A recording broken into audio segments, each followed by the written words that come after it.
பல்லர்களிலிருந்து ஒரு இளைஞன் மேலே 2 கொலை கேஸ் எழுதினோன்னு அந்த சமூகத்தின் பார்வை அவர் மீது வருது. அந்த சமூகத்தில் இருந்து சரி நம்ம சமூகத்தில் இருந்து ஒரு மாவீரன் கிளம்பி திருப்பி அடிக்கிறாரு அப்படின்ற போது அவர் மீது எதாச்சா எல்லாரும் போய் சேர்றது இயல்பு தானே. அப்படி ஒரு பெரும் கூட்டம் அந்த மாதிரி வருது. சிங்காரம்னு ஒருத்தர் இருக்கார்.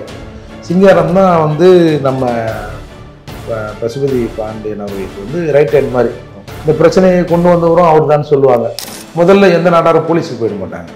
அவங்களுக்குள்ளே நடந்த மகிமை அந்த வட்டார நாடார் சங்கம் அது இதுன்னு வச்சிருப்பாங்க. முதல்ல அதுக்குள்ளே உட்காந்து பேசுவாங்க. ஒருத்தனை தொட்டா திட்டு, ஒருத்தனை பார்த்தாலே திட்டு. அப்படி பார்த்தாலே திட்டு என்கிற நிலையில் இருந்தவர்கள் நாடார்கள். பண்ணையாரை சுட்டு கொண்ட உடனே அது ஒரு பெரிய நாடார் சமூகத்தில் அது ஒரு பெரிய பேசுபொருளாக மாறுது. இதை வந்து கருணாநிதி அவர்கள் அரசியலாக பயன்படுத்த வேண்டும் நினைக்கிறார். அவரோட மனைவி ராதிகா செல்வி அவர்களை தூத்துக்குடி பாராளுமன்ற தொகுதியில் நிற்க வச்சு எம்பி சீட் கொடுத்து ஜெயிக்க வச்சு மத்திய இணையமைச்சராங்க. திமுகவில் இல்லையா? நாங்கள் வந்து இந்த மாதிரி ஒரு எஸ்சி ஒரு பறையங்கிட்ட வந்து நாங்கள் கை கட்டி நிற்கிறதா, ஒரு கையெழுத்து வாங்க அவங்கள்ட்ட வந்து நிற்கிறதா, அதால் நீங்கள் வந்து தேர்தல் நிற்கக்கூடாதுன்னு நடக்கிறாங்க.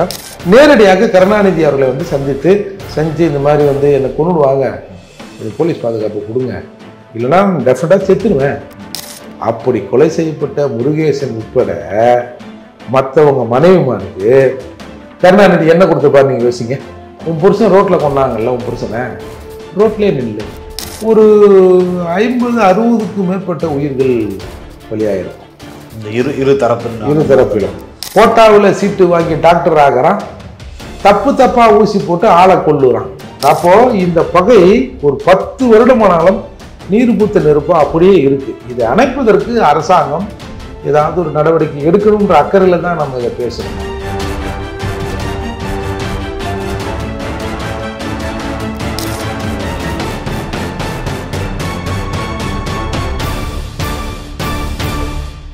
ஜாம்பவான் நேயர்களுக்கு பிரபாகரனின் அன்பு வணக்கம். இன்றைய அரசியல் அரங்கம் நிகழ்ச்சியில் நம்மோடு இணைந்திருக்கக்கூடிய சிறப்பு விருந்தினர் புரட்சி தமிழகம் கட்சியினுடைய தலைவர் மற்றும் வழக்கறிஞர் திரு ஏர்போர்ட் மூர்த்தி அவர்கள். வணக்கம்ண்ணே. வணக்கம். யாருண்ணே அந்த பசுபதி பாண்டியன் அப்படிங்கிறவர்? ஏன் தொடர்ந்து குறிப்பாக தென் மாவட்டங்களில் அவர் குறித்தான பேசுகிறாங்க, அது தொடர்ந்து அவர் சார்ந்த நிறைய கொலைகள் நடக்குது அப்படின்னு சொல்கிறாங்க. இப்போ வரைக்கும் கூட தொடர்ந்து போய்கிட்டே இருக்கு அந்த கொலைகள் எல்லாம். யார் அவர்? என்ன பிரச்சனை அவங்களுக்கு? இல்லை, பசுபதி பாண்டியன் அவர்களை பொறுத்தவரை அவர் வந்து ஒரு சமூகத்தின் விடுதலை குறியீடு தான். இடையில சில விஷயங்கள் அப்படி இப்படி 1-2 அப்படி மாறி அவர்கள் ஆட்களால் நடந்திருந்தாலும் பசுபதி பாண்டியன் வந்து ஒரு சமூகத்தின் குறியீடு என்பதை யாரும் மறுக்க முடியாது. வந்து இன்றைக்கி பல பேருக்கு அவர் தெரியாது. 1960களில் அலங்காரத்தட்டுன்ற ஊரில் அவர் பிறக்கிறாரு. அதுக்கப்புறம் வந்து அப்படி வளர்ந்து ஒரு சின்ன இளம் வயசுலேயே சமூகத்தின் மீது ஒரு அக்கறை கொண்டு சமூக விடுதலைக்காக வந்தவர் தான் பசுபதி பாண்டியன். காலப்போக்கில் வேணால் பல விஷயங்கள் மாறி இருக்கலாம். ஆரம்பத்தில் அப்படி தான் தொடங்கப்படுகிறது. அப்போ வந்து 1990களில் வந்து தூத்துக்குடியில் ஒரு 2 மர்டர் நடக்குது. பொதுவாக இன்றைக்கி நாகரிகம் வளர்ந்து இன்றைக்கி வந்து மற்ற சமூகங்களுக்கு ஈக்குவலானாலும் ஓரளவுக்கு பட்டியல் சமூக மக்களிலும் வசதி வாய்ப்புகள்லாம் கொஞ்சம் ஓரளவுக்கு வந்திருக்கும். இப்படி இருக்கிற போதே இப்படி அட்ராசிட்டி இருக்குன்னா, ஒரு காலத்தில் வந்து கூலிகளாகவும் வேறு ஒருத்தர் கையை எதிர்பார்த்துனா அவங்ககிட்ட வேலை செய்து அப்படி இருக்கிற ஒரு சச்சார்பு பொருளாதார நிலை இல்லாத காலத்தில் அட்ராசிட்டி எப்படி இருந்திருக்குன்னு பாருங்கள். இப்போ தமிழை சீனிவாசன் வந்து நம்ம சென்னை மாகாணத்தில் சட்டமன்ற உறுப்பினராக இருக்கும்போது தான் தாழ்த்தப்பட்ட மக்கள், அப்போ அந்த வார்த்தையை பயன்படுத்தினாங்க, தாழ்த்தப்பட்ட மக்கள் வந்து பொது வீதிகளில் பொது இடங்களை பயன்படுத்துவதற்கான தடையை சட்டத்தின் மூலமாக தீர்மானம் போட்டு சட்டம் நிறைவேற்றப்படுகிறது. அதுக்கப்புறம் தான் ரெட்டைமலை சீனிவாசனே மயிலாப்பூர் வீதிகளில் நான் பறையன்னு ஒரு போர்டில் எழுதி மாட்டிட்டு சேரட்டு வண்டியில் போய் அந்த தடையை உடைத்ததாக சொல்வார்கள். அப்போது இதுலேருந்து என்ன தெரியுது? ஒரு காலத்தில் இந்த பட்டியல் சமூக மக்கள் பொது வீதிகளிலும் பொது இடங்களிலும் புழங்கக்கூடாது என்று சட்டமே இருந்தது, நுழையக்கூடாத தடை இருந்தது தானே அதுக்கு விளங்குது. அப்படி இருக்கிற சூழ்நிலையில் அந்த சமூகத்திலிருந்து ஒரு இளைஞர் வராரு. அப்போ ஆரம்பத்தில் அந்த கிருஷ்ணராயபுரத்திலும் ஒரு 2 கொலை நடக்குது. அந்த 2 கொலைகளில் அண்ணா பசுபதி பாண்டியன் சேர்க்கப்படுகிறார். சேர்க்கப்படுகிறாருன்னா அது எப்படி வேணாலும் இருந்திருக்குன்னு வச்சுங்க. ஒரு விடுதலை நோக்கி போகும்போது தடைகளாக இருக்கிறது 1, 2 அப்படி கழி தானே செய்யும். அதில் அந்த 2 அவர் தான் அந்த கொலைகளில் ஈடுபடுறாரா இல்லை அவர் சேர்க்கப்படுகிறாரா, நம்ம வேற யாராவது பண்ணி அவர் மீது இல்லை இது பண்ணப்படுதான்னு அவர் மீது எஃப்ஐஆர் விழுது. ஓகே, ஆமாம், ஏன்னா அது 90 நடந்தலையா இருப்பா. அப்போ 2 எஃப்ஐஆர் விழுந்தவொடனே 2 கொலை கேஸ் ஆகுது. ஒரு அடக்கப்பட்டு கிடக்கிற ஒரு சமூகத்திலிருந்து, அப்போ அது பல்லர் சமூகம்னு சொல்லுவோம் இல்லையா, பல்லர்களிலிருந்து ஒரு இளைஞன் மேலே 2 கொலை கேஸ் விழுதுனோன்னு அந்த சமூகத்தின் பார்வை அவர் மீது வருது, அந்த சமூகத்தில் இருந்து. அப்போ அப்படி சின்ன சின்ன விஷயங்களை இந்த சமூக அட்ராசிட்டி நடக்கிற இடத்துங்களில் நேரடியாக போய் பசுபதி அவர்கள் களமிறங்கி அதற்கான தீர்வு நோக்கி போகிறாரு. அப்போது ஒரு தொடர்ந்து பல சமூகங்களால் அடக்கப்பட்டு கிடக்கிற இளைஞர்கள், சரி நம்ம சமூகத்திலேருந்து ஒரு மாவீரன் கிளம்பி திருப்பி அடிக்கிறாரு அப்படின்ற போது அவர் மீது எதாச்சும் எல்லாரும் போய் சேர்றது இயல்பு தானே. அப்படி ஒரு பெரும் கூட்டம் அந்த மாதிரி வருது. அப்போ நீங்கள் பொதுவாகவே பார்த்தீங்கன்னா அன்னையிலேருந்து இன்னைய வரைக்கும் சாதாரணமாக இருக்கிறவன் ஏதாவது ஒரு புகார்னா போலீஸில் போய் புகார் கொடுப்பான், அதுக்கூட பயந்து கொடுப்பான். கொஞ்சம் ஒரு மேலே இருக்கிறவங்க அவங்க சமூகத்து ஆள்கிட்ட சொல்லி எனக்கு இந்த மாதிரி ஒரு பிரச்சனை இருக்குது. இப்போ ஒரு வீடு கட்டுறான், இல்லை ஒரு பில்டர் இருக்கிறாருன்னு வச்சுங்க, அவருக்கு ஏதாவது ஒரு பிரச்சனைனா அவங்க சமூகத்து ஆள், இல்லை அவங்க சமூகத்தை சேர்ந்தவன், இல்லை அவங்க சொந்தக்காரன் எவனாவது ஆளுங்கட்சியில் இருக்கான், இல்லை கட்சியில் இருக்கான்னா இந்த மாதிரி இந்த ஆள் வந்து பிரச்சனை பண்ணாரு, அது என்னன்னு பேசுங்க அப்படின்னு இயல்பாக சொல்லுவாங்க. இல்லை இப்போ குடும்ப பஞ்சாயத்து மாதிரி கொஞ்சம் அதிகாரத்தில் இருக்காங்கன்னா அவங்ககிட்ட போய் சொல்லுவாங்க. போலீஸுக்கு போகிறத விட சரி அவங்ககிட்ட போனால் போலீஸுக்கு போகிறதா, இல்லை இவங்களே கூப்பிட்டு பேசுகிறதா, இல்லை அரசாங்கத்தில் யாரும் அன்ன அஃபீஷியலாக கூப்பிட்டு அதிகாரிகளை வச்சு பேச வைக்கிறதான்னு அவங்க முடிவு பண்ணிப்பாங்கன்னு போகிறது இயல்பு தானே. அப்போது அப்படி இருக்கும்போது 1992 ஒரு புல்லாவலின்னு ஒரு ஊர் இருக்குது. அங்கே வந்து இவங்க தேவேந்திர குல வேளாளர்கள் பெரும்பான்மையாக இருக்கிறாங்க. மூலக்கரைன்ற ஊரில் நாடார்கள் இருக்கிறாங்க. அப்போ இந்த மூலக்கரையில் சிவசுப்பிரமணிய நாடார் அப்படின்னு ஒரு பண்ணையார், அவருக்கு கிட்டத்தட்ட ஒரு 1500-2000 ஏக்கர் இருந்ததா சொல்லப்படுகிறது. உங்களுக்கு தெரியும் பண்ணையார்கள்னாலே அவங்க எப்படி இருப்பாங்கன்னு. அந்த பண்ணைகளில் வந்து தேவேந்திர குல வேளாளர் உட்பட நிறைய பேர் வேலை செய்கிறாங்க. அவங்களுக்கு சில உப்பளங்களும் இருக்குது. ஏன்னா அது தூத்துக்குடி கடல் பகுதின்றதால, கடலோர பகுதின்றதால உப்பளங்கள் இருக்குது. அவங்களுக்கு வந்து 2 பசங்க, பசுபதி பாண்டியன், நாராயணன். அந்த நாராயணன் தான் சென்னையில் லயோலா காலேஜ் எதிரில் என்கவுண்டர் செய்யப்பட்டார் வெங்கடேச பண்ணையார், அவருடைய அப்பா. இப்போ இன்றைக்கு இருக்கிற சுபாஷ் பண்ணையாரின் அப்பா வந்து பசுபதி பாண்டியன், அவர் வந்து வெங்கடேச பண்ணையாருக்கு சித்தப்பா. அப்போ இப்படி இருக்கும்போது புல்லாவலியில் ராஜகோபாலனுங்கிற ஒரு பேங்க் மேனேஜர் ஒருத்தர் இருக்கார், பேங்க்கில் வேலை செஞ்சவர். அவருக்கும் இந்த பண்ணையார் இவங்க ஃபேமிலிக்கும் ஒரு நிலத்தகராறு.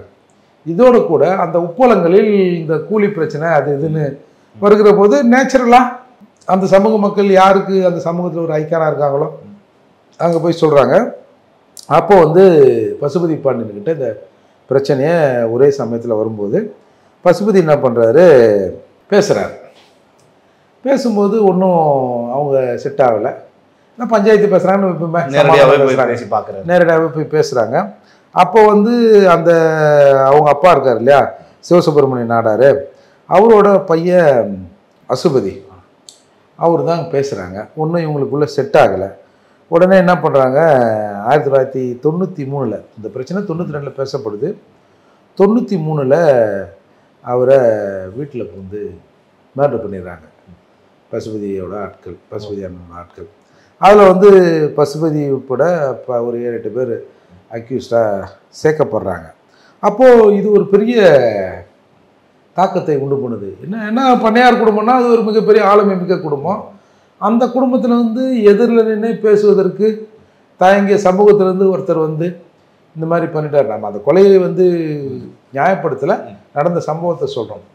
பண்ண உடனே இவங்க அது பெரிய தாக்கத்தை உண்டு பண்ணி அது ஒரு அப்போது ஒரு பெரிய பதட்டமான சூழ்நிலை. பொதுவாகவே உங்களுக்கு தூத்துக்குடி அந்த பகுதி எல்லாமே கொஞ்சம் பதட்டமாக இருக்கும். அப்படி இருக்கிற போது அப்போ இவங்க வந்து பெயிலில் வராங்க. வந்தவுடனே 93 ஏப்ரலில் பசுபதி அண்ணனை கொல்றதுக்கு ஒரு அட்டம்ப்ட்டு அவங்க தரப்புலேருந்து அடிக்கிறாங்க. அவங்க தரப்புல இருந்து அந்த இழப்புக்கு மறுபடியும் பதில் அனுபவிக்க. அப்போ என்ன பண்ணுறாரு, அதில் வந்து பசுபதி அண்ணன் தப்பிச்சிடுறாரு. தப்பிச்ச உடனே அப்போது இவங்க அந்த சிவசுப்ரமணிய நாடார் இருக்கார்ல, அப்போது அந்த சைடு ஆட்கள் இருக்கிறதால தானே நம்ம வந்து நம்மளை இந்த மாதிரி பண்ணுறாங்க. அப்போ நம்ம ஏதாவது ஒன்று பண்ணணும், நம்ம முந்திக்கணும். இப்போ இன்றைக்கி ரவுடிசன் சொல்கிறானுல்ல, நம்ம நான் வந்து என்ன இப்போ செய்கிறதா இருந்தான், நான் விட்டு இருந்தேன்னா அவன் முந்தி இருப்பான், அதான் நான் முங்க எடுத்துட்டேன் அப்படின்னு சொல்கிற மாதிரி இவங்க என்ன பண்ணுறாங்க, ஒரு 3 மாதத்துலேயே சிவசுப்ரமணிய நாடாரை இது பண்ணிடுறாங்க. அப்போது அது வந்து ஒரு பெரிய தாக்கம், ஒன்றும் கட்டுக்கடங்காத பிரச்சனைகள் அப்படி இப்படி நடக்குது. அப்போது இதை தொடர்ந்து இந்த பக்கம் கொஞ்சம் பேர், இந்த பக்கம் கொஞ்சம் பேர். அப்போ வந்து இவர் வந்து அந்த புல்லாவளி இருக்கு இல்லையா, அதில் வந்து சிங்காரம்னு ஒருத்தர் இருக்கார். சிங்காரம் தான் வந்து நம்ம பசுபதி பாண்டியன் அவர்களுக்கு வந்து ரைட் ஹேண்ட் மாதிரி. இந்த பிரச்சனையை கொண்டு வந்தவரும் அவர் தான் சொல்லுவாங்க. இந்த ராஜகோபாலம் பிரச்சனை இருக்குல்ல, அதை வந்து சிங்காரம் மூலமாக தான் இப்போ பசுபதி பாண்டியன் அவர்களுக்கு போச்சு, அவர்கிட்ட போச்சு. அதுக்கப்புறம் தொடர்ந்து இந்த மாதிரி பிரச்சனை எதுவும் நடக்குது. இதுக்கடையில் இந்த பக்கமும் கொஞ்சம் பேர், அந்த பக்கம் கொஞ்சம் பேர், அந்த மாதிரி பண்ணிக்கினே வராங்க. இதில் வந்து இடையில என்ன பண்ணுறாங்க, போலீஸ் வந்து நீங்கள் வந்து இங்கே தூத்துக்குடியில் இருந்தீங்கன்னா ஏகப்பட்ட சிக்கல் வரும், அதனால் நீங்கள் வந்து இந்த டிஸ்ட்ரிக்டை விட்டு வேறு டிஸ்ட்ரிக்ட் போங்கன்னு போலீஸ் அது மாதிரி சிலர் சொல்லுவாங்க. இப்போ நீங்கள் பாம்பேலாம் சட்டப்படியே இது இருக்குது. 1 வருஷம் வந்து நீங்கள் வந்து இந்த எல்லைக்குள்ளே நீங்கள் வரக்கூடாதுன்னு அவங்க போலீஸ் ஆக்டில் சட்டமே போடுவாங்க. இங்கே வந்து இவங்க சொல்லி நீங்கள் அங்கே போயிடுங்கன்றாங்க. இதுக்கிடையில் ஏப்ரல் 7, 2006 எப்போதும் என்றான்ற ஊரில் ஒரு திருமண நிகழ்ச்சியில் கோர்ட்டுக்கு ஏதோ போயிட்டு அவர் வருகிற போது அவர் வண்டி மீது வெடிகுண்டு வீசி தாக்குதல் நடத்தப்படுது. அதில் வந்து இவரோட மனைவி ஜெசிந்தா பாண்டியன் அவங்க கொல்லப்படுறாங்க. அவர் பசுபதி அண்ணனுக்கும் காயம் வருது. இப்படி அந்த 2006 அது ஒரு பெரிய தாக்குதலான உடனே இது வந்து இவரால் முடியல, அது ஒரு பெரிய இழப்பாக அவங்க நினைக்கிறாங்க. அதுக்கப்புறம் என்ன பண்ணுறாங்க, ஒரு தடவை இந்த இதுக்கிடையில் 2003 வந்து அந்த நம்ம லயோலா இருக்குல்ல, அங்கே வந்து ஒரு பிரச்சனை, அதுவும் கட்ட பஞ்சாயத்துன்னு சொல்கிறாங்க. ஒரு சினிமா துறையில் சம்மந்தப்பட்டவங்களுக்கு வந்து ஏதோ கொடுக்கல் வாங்கல பண்ணையார் வந்து ஒரு சார்பாக இருந்ததாகவும், அந்த நேரத்தில் இங்கே இருக்கிற ஒரு மிகப்பெரிய ஆளுமை கூட வேறு ஒரு பிரச்சனையில் முரண்பட்டு நின்றதால் இதை வந்து பண்ணணும் அப்படின்னு முடிவு பண்ணி தூத்துக்குடியை தாண்டி சென்னை வரைக்கும் அவருடைய இது. ஆமாம், சென்னைக்கு வந்துடுறாரு. பொதுவாகவே உங்களுக்கு வந்துங்க இன்றைக்கு வந்து நாடார்கள் பாம்பே அங்கெங்கெல்லாம் இருக்காங்களே, அவங்களுக்குள்ள ஒரு பஞ்சாயத்துன்னு வச்சுங்களேன், ஒரு இஷ்யூ வருதுன்னு வச்சுங்க, முதல்ல எந்த நாடாரும் போலீஸுக்கு போயிட மாட்டாங்க. அவங்களுக்குள்ளே அந்த மகிமை, அந்த வட்டார நாடார் சங்கம் அது இதுன்னு வச்சுருப்பாங்க. முதல்ல அதுக்குள்ளே உட்காந்து பேசுவாங்க. அவங்க பேசுனா அது சொல்கிற முடிவுக்கு பெரும்பாலும் அவர்கள் வந்து கட்டுப்படும், அந்த சமூகம் கட்டுப்படும். அந்த மாதிரி இந்த கடன் கொடுக்கறது வாங்குறது எல்லாம் அந்த மகிமையிலேருந்து வாங்கி இன்வெஸ்ட்மெண்ட் பண்ணுறது போகிறது அவங்க ஒரு நம்ம இன்றைக்கி நம்ம ஒரு விஷயத்த சொல்லித்தான் ஆகணும். இந்த நாட்டில் வந்து 2 தீண்டாமை இருந்தது. ஒன்று வந்து டச்சபிள், இன்னொன்று வந்து அதாவது அன்டச்சபிள், இன்னொன்று அன்சீயபிள். ஒருத்தனை தொட்டா தீட்டு, ஒருத்தனை பார்த்தாலே தீட்டு. அப்படி பார்த்தாலே தீட்டு என்கிற நிலையில் இருந்தவர்கள் நாடார்கள். அதால் தான் சொல்லுவாங்க அவரை யாரும் நாடார் அப்படின்னு ஒரு சொல் வழக்கில் கூட சொல்லுவாங்க. நாடார்த்தால் அவர் பேர் நாடார்னு வச்சாங்க. எந்த பேரை கொண்டு எங்களை வந்து நாடாமல் நீங்கள் அசிங்கப்படுத்திங்களோ அதன் பேராலே நாங்கள் வந்து வெளியே வரோம் அப்படின்னு அவர்கள் நாடார்கள்னு சொல்லி வெளியே வந்து இன்றைக்கி ஒரு பெரிய சமூக அந்தஸ்தில் அவங்க இருக்கிறாங்க. அப்போது இந்த 2003 வந்து பண்ணையாரை என்கவுண்டர் பண்ணாங்க இல்லையா, அது வந்து ஜெயலலிதா ஆட்சி. அதில் ஒரு மிகப்பெரிய அரசியல் இருந்தது. அந்த அரசியலை இப்போ சொல்கிறது சரியாக இருக்குன்னு நான் நினைக்கிறேன். அப்போது பண்ணையாரை சுட்டு கொண்ட உடனே அது ஒரு பெரிய நாடார் சமூகத்தில் அது ஒரு பெரிய பேசுபொருளாக மாறுது. இதை வந்து கருணாநிதி அவர்கள் அரசியலாக பயன்படுத்த வேண்டும்னு நினைக்கிறார்.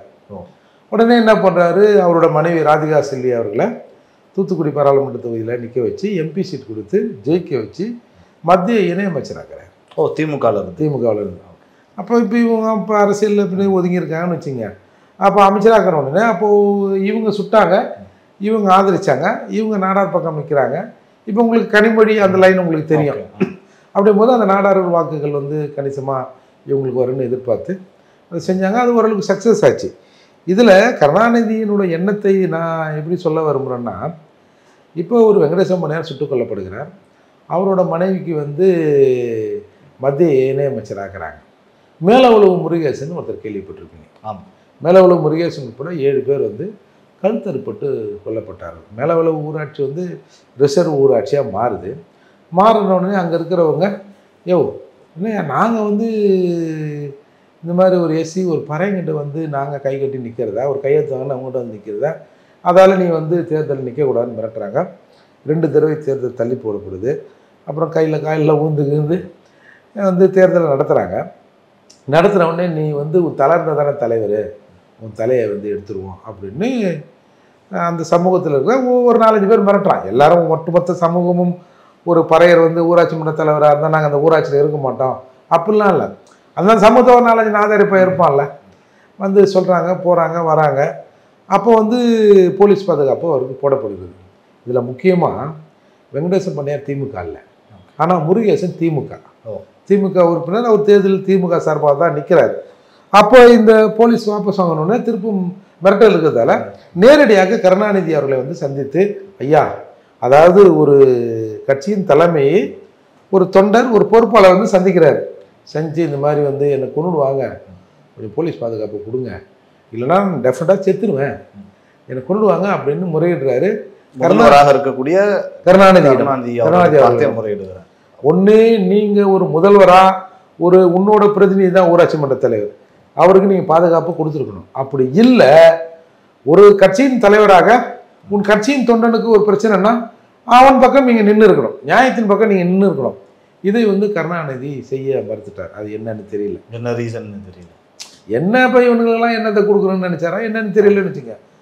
அப்போது முருகேசன் நினைத்தபடியே ஊரெல்லாம் பேசியபடி முருகேசன் உட்பட 7 பேர் கழுத்தறுப்பட்டு கொலை செய்யப்படுகிறார்கள். அப்படி கொலை செய்யப்பட்ட முருகேசன் உட்பட மற்றவங்க மனைவிமாருக்கு கருணாநிதி என்ன கொடுத்துப்பார் நீங்கள் யோசிங்க. ஒரு வெங்கடேசன் பண்ணையாருக்கு கொடுத்து நாம் அதை வரவேற்கிறோம். சரி, அது உங்களோட இஷ்டம், உங்கள் கட்சியோட இது. ஒரு பெரும்பான்மை மக்களாக இருக்கிற அந்த நாடார்கள் சப்போர்ட் உங்களுக்கு வேணும்னு நீங்கள் பொலிட்டிக்கலாக நீங்கள் நினைக்கிறீங்க. இப்போ முருகேசனோட மனைவிக்கு என்ன வேலை கொடுத்துருப்பார் நீங்கள் நினைக்கிறீங்க? அரசு வேலை ஏதாவது கொடுத்தாங்க? அரசு வேலை தான் கொடுத்தாரு. சிறப்பு தான் இல்லை? என்ன வேலை? என்ன அரசு வேலை தெரியுமா? இந்த சாலை பணியாளர்கள் ஒன்று சொல்லுவாங்க தெரியுமா?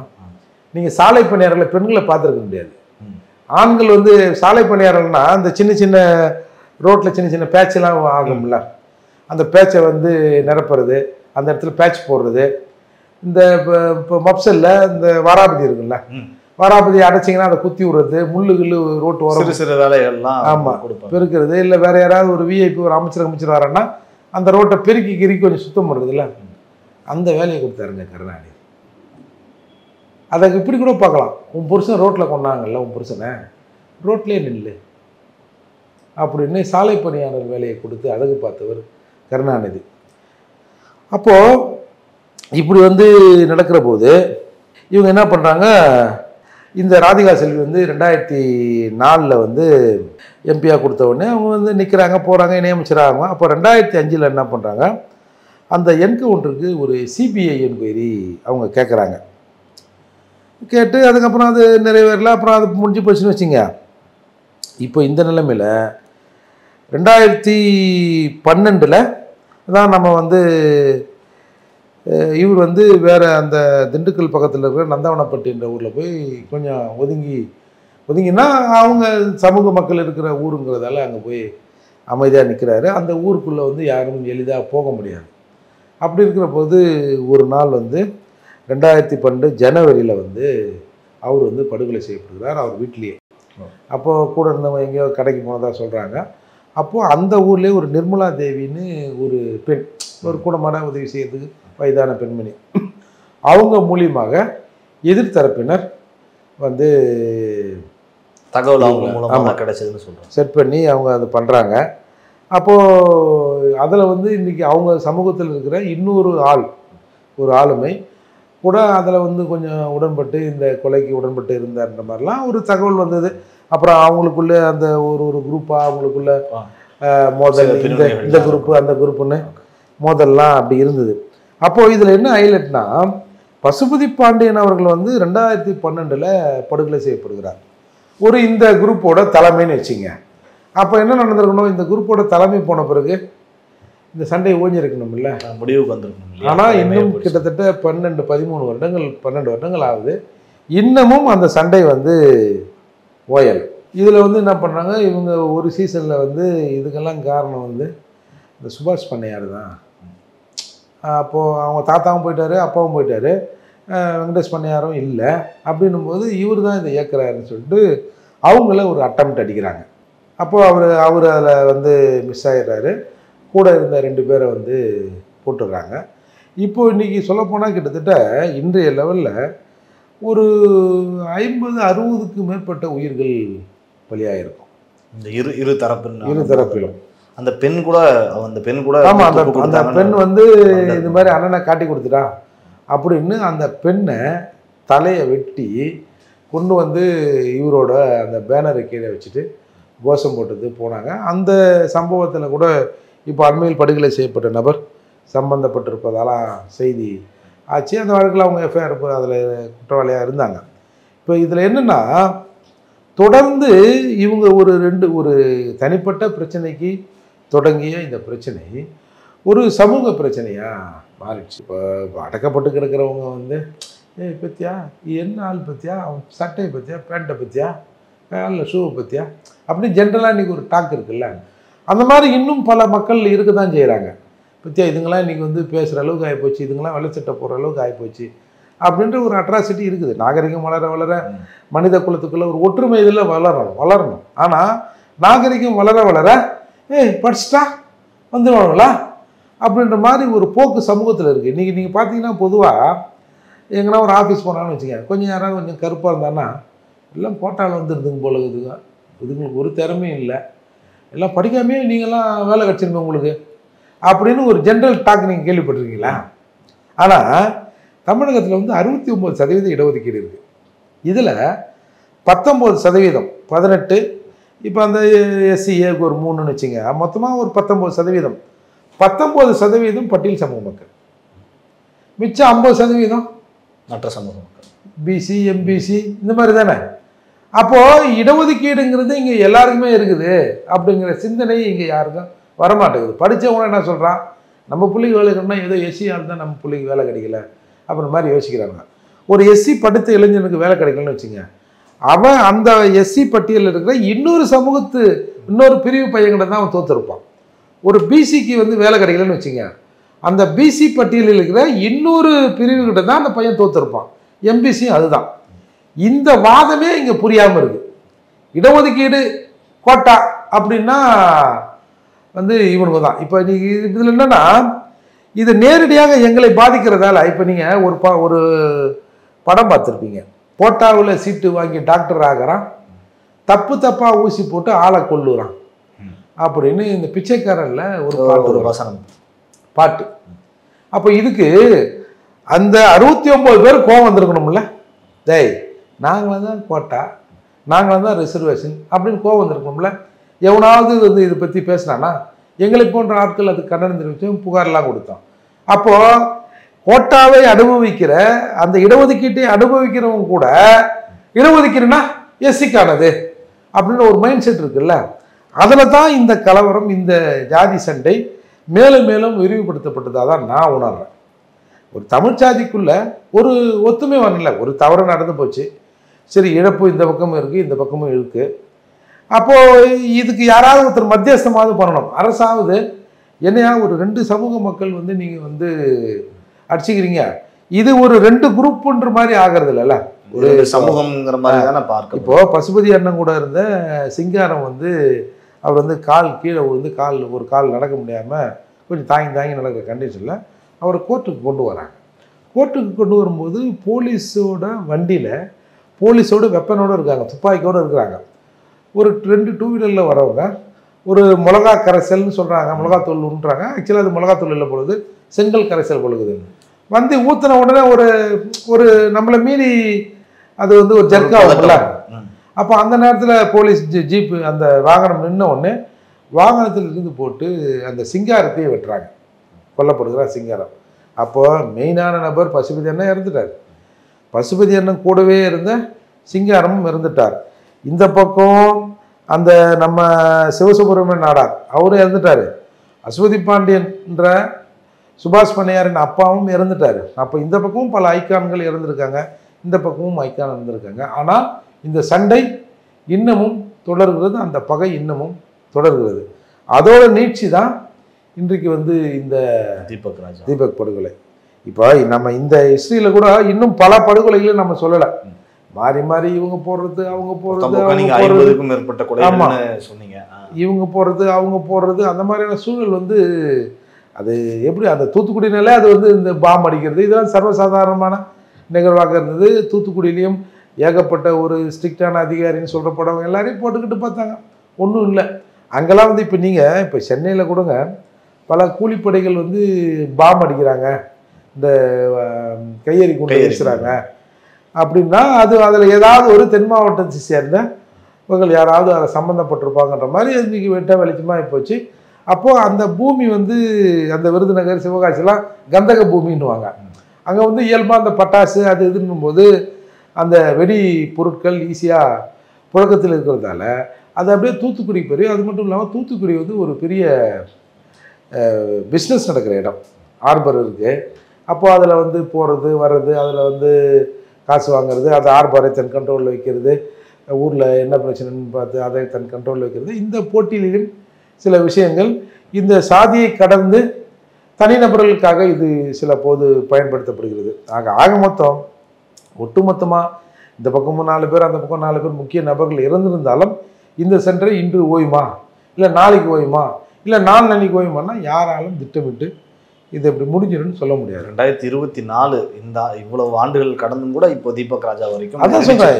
இப்போ 2025 முடிஞ்சிருங்க, 26 முடிஞ்சிருங்க அப்படின்னு சொல்ல முடியாது. இதை அப்போது இதை தீர்ப்பதற்கான நடவடிக்கையும் அரசாங்கத்தால் எதுவும் எடுக்கப்படலை. இப்போ உங்கள் 2 பேருக்காகல உன்னோட உயிருக்கு ஆபத்துக்குதுன்னா உன்னை கொண்டு போய் வேற ஊரில் வெயின்னு சொல்கிறாங்களே தவிர இவங்க 2 பேருக்குமான ஒரு உடன்படிக்கை இல்லை, 2 பேருக்குமான சட்ட ரீதியான நடவடிக்கை முயற்சி எதுவும் இல்லை. அதில் இப்போ இவங்க என்ன சொல்கிறாங்கன்னா நாடார்கள் தரப்பிலிருந்து கொஞ்சம் வசதி வாய்ப்பாக இருக்கிறாங்க, அதால் அவங்க சில விஷயங்களை இயல்பாக செஞ்சிடறாங்க, பல அதிகாரிகள் வந்து அவங்களுக்கு உதவி பண்ணுறாங்கன்னு ஒரு குற்றச்சாட்டும் பரவலாக பேசப்படுகிறது. எதுவாக இருந்தாலும் மனுஷன் சம்பாதிக்கிறது எதுக்கு? இப்போ நம்ம சொல்கிறோம், இப்போ இதில் வந்து நம்ம சுபாஷ் பண்ணையார் இருக்கார். சுபாஷ் பண்ணையாரால் இப்போ எவ்வளவு பணம் இருந்தாலும் அவரால் ஒரு ஃப்ரீயாக இருக்கல, அவர் வந்து சுகபோக வாழ்க்கை வாழலாம். ஆனால் ஒரு ஃப்ரீயாக ஒரு இடத்துக்கு போகிறது வர்றது, ஒரு ஹோட்டலில் போய் சாப்பிட்றது, இல்லை ஒரு திருவிழாவில் கலந்துக்கிறது, அந்த மாதிரியான நிகழ்வுகள்லாம் நடக்க முடியாதுல்ல. உயிர் பயத்தோடய தான் வாழ வேண்டியது, பயத்தோடு இருக்கணும். அதே மாதிரி இந்த பக்கத்தில் ஒரு 2-3 பேர் வந்து இருந்தாங்க, பசுபதி பாண்டியனின் சீடர்களாக 2-3 பேர் இருந்தாங்க. அதில் கண்ணுக்கு தெரிஞ்சு ஒரு இப்போ ரீசெண்டாக ஒரு 2-3 பேரை வந்து பலி கொடுத்துருக்காங்க, பலி எடுத்திருக்காங்கன்னு தான் சொல்லணும். ஆகவே இது வந்து ஒரு தமிழ் சாதிக்குள்ளே இந்த மோதல் வந்து தொடர்ந்து நீடித்து கொண்டே இருக்கிறது. இதுக்கு அரசாங்கம் ஏதாவது ஒன்று பண்ணி இதை வந்து ஒரு சமாதானத்துக்கு கொண்டு வரணுன்றது தான் என் வேலை. அதோடு மட்டும் இல்லாமல் பொதுவாகவே இந்த வன்மங்கள் ஒரு தனிப்பட்ட குடும்பத்துக்கான 2 பேருக்கான வன்மங்களாக இருந்தாலும் இதை ஊக்கப்படுத்துவது எது, இதுக்கு உரம் சேர்ப்பது எதுனா கேஸ்ட் அட்ராசிட்டி தான், சாதிய ரீதியான இறுக்கம் தான். இப்போ நீங்கள் வந்து ஒரு நாடார் தரப்புலேருந்து என்ன இப்போ ஒரு ஏதாவது ஒரு சம்பவம் நடந்துச்சுங்க, ஆமாம் அவங்க வந்து அவங்க அப்படி தான் செய்வாங்க அப்படின்ற ஒரு மனநிலை பல இடங்களில் இருக்குல்ல. அது உண்மையோ பொய்யோ, ஆனால் இந்த டிஸ்கிரிமினேஷன் அதை வளர்க்குதுன்னு நான் சொல்ல வரேன். அந்த சமூகம் வந்து அது வேணுன்னே இவங்க செய்கிறாங்கலாம் இல்லை, அது அவங்க பழக்கப்பட்டிருக்காங்க. ஒரு சிலர் இப்போ நாடார் சமூகத்திலையும் இந்த சண்டையை விரும்பாதவர்கள் பல பேர் இருப்பாங்கல்ல, 2 சமூகத்திலையும் அப்படிதான் இருப்பாங்க. இதுலேயும் பல பேர் விரும்பாதவன் இருப்பான், அதுலேயும் பல பேர் விரும்பாதவன் இருப்பான். இதை வந்து அரசு வந்து எந்த அரசாங்கம் இருந்தாலும் சரி முறையாக கையாண்டு இதை தீர்த்திருக்கணும். அது விதிவசம் தான், விதி தான் இதை முடிவு பண்ணணும். பார்ப்போங்க, நிறைய விஷயங்கள் இந்த வழக்கு குறித்து தொடக்க காலத்திலேருந்து இப்போ வரைக்கும்னு நிறைய விஷயங்களை எளிமையாக நேர்களுக்காக சொன்னீங்க. நீங்கள் சொன்ன மாதிரியே அரசு தலையிட்டு இந்த தீபக் ராஜா அவருடைய மரணத்தோட இந்த 2 விஷயங்களும் முடிவுக்கு சார், உயிருங்கிறது வந்து அவ்வளோ சீக்கிரம் உருவாக்க முடியாது. ஆனால் அப்பேற்பட்ட உயிரை ஜஸ்ட் லைக் தட் அது மாதிரி பண்ணுறாங்களே. இந்த இந்த சண்டையோட உக்ரம் என்னன்னு தெரிஞ்சிங்கன்னா 2012 வந்து பசுபதி அண்ணனை இறக்குறாரு, 2021 உடந்தையாக இருந்தவங்க கொள்றாங்கன்னா அந்த பகை வந்து எப்படி அந்த நீர் பூத்த நெருப்பாக இருக்கு பாருங்க.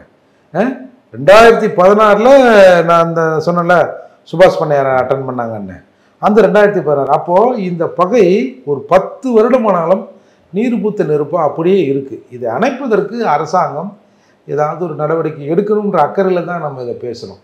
இது வந்து இவங்க மேலே தப்பா அவங்க மேலே தப்பான்றதை விட சம்பவம் நடந்து விட்டது, பாதிப்பு 2 பேருக்கும் இருக்குது, அதை ஏதாவது அரசாங்கம் பண்ணணும் தான், அந்த நோக்கில் தான் நம்ம இதை பேசுகிறோம். பார்ப்போம்ண்ணே. நிறைய விஷயங்கள் சொல்லியிருக்கீங்க. உயிர் பலி அப்படிங்கிறது ரொம்ப வேதனைக்குரிய விஷயங்கள் தான், இரு தரப்புக்கும் நடந்திருக்கு. அரசு தலையிட்டு இந்த இறுதி மரணமாக தீபக் ராஜாவோடு நிற்கணும் அப்படிங்கிறது தான் எல்லாருடைய எண்ணமாக இருக்கிறது. நிறைய தகவல்களை எங்களோடு பகிர்ந்து கொண்டீர்கள். உங்களுக்கு ஜாம்பவான் நேயர்கள் சார்பாகவும் இந்த பிரபாகரன் சார்பாகவும் மனமார்ந்த நன்றி. நன்றி.